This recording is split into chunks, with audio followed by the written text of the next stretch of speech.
बाप और बेटा रूहुल कुद्दुस के नाम पर आमीन। जिंदा खुदावंद का जिंदा कलाम।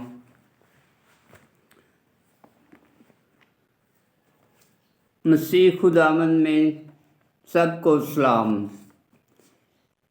कदूस कदूस जिंदा जलाली खुदावंद, मैं तेरा शुक्र करता हूँ आज के दिन के लिए, जिस तरह रात भर अपने हिफाजत निगहबानी में रखा, दिन भर अपनी हिफाजत निगहबानी में रखा।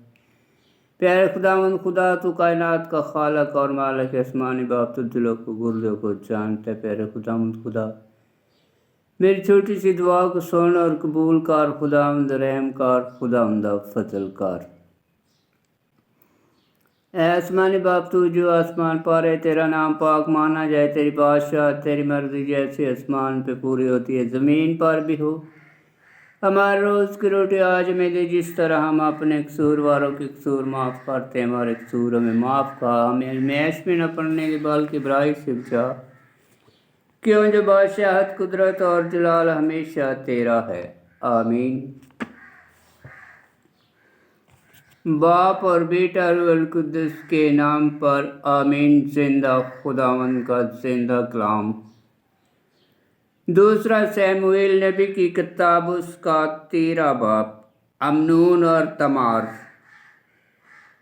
और आबे शलूम बिन दाऊद की एक खूबसूरत बहन थी जिसका नाम तमार था। और उसके बाद ऐसा हुआ कि दाऊद का बेटा अमनून उस पर शफीफ्ता हुआ, और अमनून उस पर ऐसा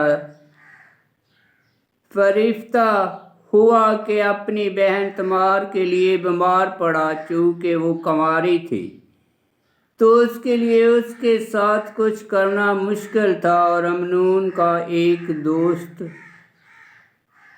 युनदाब नामी था, जो दाऊद के भाई शमना का बेटा था।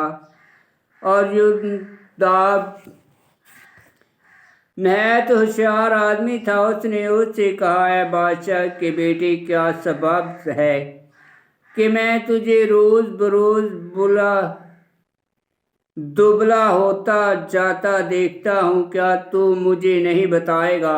अमनून ने उससे कहा कि मैं अपने भाई आबेशलूम की बहन पर फरिफ्ता हूँ। युनदाब ने कहा, तू अपने पलंग पर लेट जा और बीमार बन, और जब तेरा बाप तुझे देखने आए तो तू उससे कह देना कि मेरी बहन तमार को मेरे पास आने दो, कि मुझे रोटी खिलाए और मेरे सामने खाना पकाए, ताकि मैं देखूं और उसके हाथ से खाऊं। तब अमनून बिस्तर पर लेटा और बीमार बना। पास बादशाह उसे देखने आया। अमनून ने बादशाह से कहा कि मेरी बहन तमार को आने दे, कि वो मेरे सामने 2 फुलके पकाए और मैं उसके हाथ से खाऊं। चनाचा दाऊद ने तमार को घर में पैगाम भेजकर कहा कि अपने भाई अमनून के घर जा और उसके लिए खाना पका। पास तमार अपने भाई अमनून के घर गई, और वो बिस्तर पर पड़ा था, तो उसने आटा लिया और गूंदा और उसके सामने फुलका बनाया और फुलके को पकाया, और काब लिया और उसके सामने धरा, तो उसने खाने से इनकार किया। और अमनून ने कहा कि मेरे पास से सब बाहर चले जाओ। तब हर एक उसके पास से निकल गया। तब अमनून ने तमार से कहा कि खाना कमरे के अंदर ले आ, कि मैं तेरे हाथ से खाऊं। तो तमार ने जो फुलका बनाया था और अपने भाई अमनून के पास कमरे के अंदर लाई और उसके सामने आई ताकि वो खाए। तो उसने उसे पकड़ा और कहा, है मेरी बहन, मेरे साथ वसल कर। तो उसने कहा, नहीं मेरे भाई, मुझे जलील ना कर, क्योंकि ऐसी बात इस्राएल में नहीं होनी चाहिए। इसलिए तो ये बेहयाई मत कर, और मैं अपनी शर्मिंदगी में कहाँ जाऊंगी, और तू इस्राएल में बेवकूफ़ों में से एक की मानद होगा। اب تو بادشاہ سے بات کر تو وہ مجھے تجھ سے نہ روکے گا۔ تو اس نے اس کی بات سننے سے انکار کیا اور زبردستی کر کے اس سے جبرا صحبت کی۔ تب امنون اس سے سخت منتفر ہو گیا کہ یہ نفرت جس سے اس نے اس سے نفرت کی اس عشق سے زیادہ تھی جس سے وہ اس پر عاشق ہوا تھا۔ اور امنون نے اس سے کہا اٹھ اور چلی جا، تو اس نے اس سے کہا اے میرے بھائی مجھے باہر نہ نکال، کیونکہ یہ بدی اس سے بھی بڑھ کر ہوگی جو تو نے مجھ سے پہلے کی۔ تو اس نے اس کی بات سننے سے انکار کیا اور اس نے جوان کو جو اس کا خدمت گزار تھا بلایا اور کہا کہ اسے میرے پاس سے باہر نکال دے اور اس کے پیچھے دروازہ بند کر۔ اور وہ نقشدار قمیض پہنے ہوئے تھی، کیونکہ بادشاہ کی کنواری بیٹیاں اسی طرح کی قمیضیں پہنتی تھیں۔ تو اس کے خدمت گزار نے اسے باہر نکال دیا اور اس کے پیچھے دروازہ بند کیا۔ تب تمار نے اپنے سر پر راکھ ڈالی اور نقشدار قمیض جو وہ پہنے تھی پھاڑی اور اپنے ہاتھ اپنے سر پر رکھے اور چلاتی ہوئی چلی۔ تو اس کے بھائی ابیشلوم نے اس سے کہا کیا تیرا بھائی امنون تیرے ساتھ رہا؟ اب اے میری بہن چپکی رہ، کیونکہ وہ تیرا بھائی ہے، اور اس بات کا غم نہ کر۔ سو تمار اپنے بھائی ابیشلوم کے گھر میں بڑی اداس رہی۔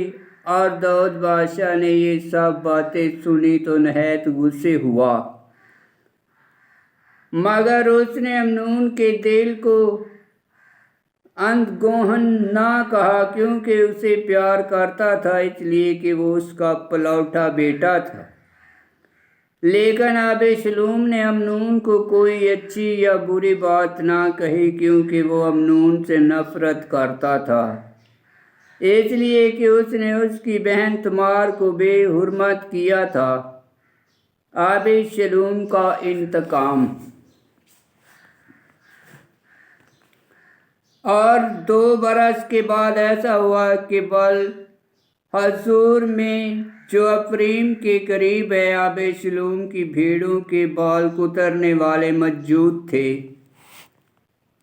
تو ابیشلوم نے بادشاہ کے تمام بیٹوں کی دعوت کی، اور ابیشلوم بادشاہ کے پاس آیا اور اس سے کہا کہ تیرے خادم کے پاس بھیڑوں کے بال کترنے والے موجود ہیں، سو بادشاہ اور اس کے ملازم اپنے خادم کے ساتھ چلیں۔ تو بادشاہ نے ابیشلوم سے کہا نہیں اے میرے بیٹے، ہم سب نہیں جائیں گے تاکہ تجھ پر بوجھ نہ ہو۔ تو اس نے اصرار کیا، پر اس نے جانا نہ چاہا مگر اسے برکت دی۔ تب ابیشلوم نے کہا کہ میرے بھائی امنون کو ہمارے ساتھ جانے کی اجازت دے۔ بادشاہ نے کہا وہ کیوں تیرے ساتھ جائے؟ اور اب ابیشلوم نے اصرار کیا، تو اس نے اس کے ساتھ امنون کو اور بادشاہ کے سارے بیٹوں کو بھیجا۔ اور ابیشلوم نے ضیافت تیار کی جیسے بادشاہوں کی ضیافت ہوتی ہے۔ اور ابیشلوم نے اپنے خادموں کو حکم دیا اور کہا دیکھو، جس وقت امنون کا دل میں سے خوش ہو اور میں تم سے کہوں کہ امنون کو مارو تو تم اسے قتل کرو، مت ڈرو، کیا میں نے تمہیں حکم نہیں دیا؟ پس بہادر بنو اور دلاوری کرو۔ تب ابیشلوم کے خادم نے امنون سے ویسا ہی کیا جیسا ابیشلوم نے انہیں حکم دیا تھا۔ تب بادشاہ کے تمام بیٹے اٹھے اور ہر ایک اپنی خچر پر سوار ہو کر بھاگ گیا۔ ہنوز وہ راہ ہی میں تھے کہ داؤد کو خبر پہنچی اور اس سے کہا گیا کہ ابیشلوم نے بادشاہ کے تمام بیٹوں کو قتل کر دیا۔ और उनमें से एक भी नहीं बचा। तब बादशाह उठा और अपने कपड़े फाड़े और जमीन पर पड़ा, और उसके खादम उसके सामने अपने कपड़े फाड़े हुए खड़े थे। तब दाऊद के भाई शमा के बेटे युनदाब ने बात करके कहा, मेरा आका गुमान ना करे कि बादशाह के सब बेटे मार दिए गए हैं, पर अकेला अमनून ही कत्ल किया गया है, क्योंकि ये बात अबेशलोम के चेहरा से उसी दिन से जाहिर थी जब उसने उसकी बहन तमार को बेहुरमत किया था। सो अब मेरा मालिक बादशाह अपने दिल में ये बात हरगज ना रखे कि बादशाह के सारे बेटे मारे गए हैं, बल्कि अकेला अमनून ही कत्ल किया गया है। और अबेशलोम भागा, और बहुत से लोग उस राह में जो पहाड़ की जानब आते थे, तो वो जवान जो चौकीदारी करता था आया और बादशाह को खबर देकर कहा कि मैंने हुरनीम की राह पर पहाड़ की जानब से आदमियों के आते हुए देखा है। तब योनादाब ने बादशाह से कहा, देख, बादशाह के बेटे आ गए हैं, और जैसा तेरे खादम ने कहा वैसा ही है। जब वो बात कर चुका तो बादशाह के बेटे आ पहुंचे, और उन्होंने रोने के लिए अपनी आवाज़ें बुलंद की, और बादशाह और उसके तमाम खादम भी नहायत शिद्दत से रोए। लेकिन अबेशलोम भाग गया और जशूर के बादशाह तलमाई बिन अमाई हूर के पास आ गया। और दाऊद अपने बेटे पर हर रोज मातम करता था। और जब अबेशलोम भागकर जशूर में गया तो वहाँ पर 3 बरस रहा, और दाऊद बादशाह अबेशलोम की तलाश से बाज रहा, क्योंकि वो अमनून की मौत की बाबत तसल्ली पजीर हो गया था। आमीन। खुदावन का पाक कलाम का पढ़ा और सुना जाना बाइस बरकत हो। खुदावन तेरा शुक्र हो। आमीन।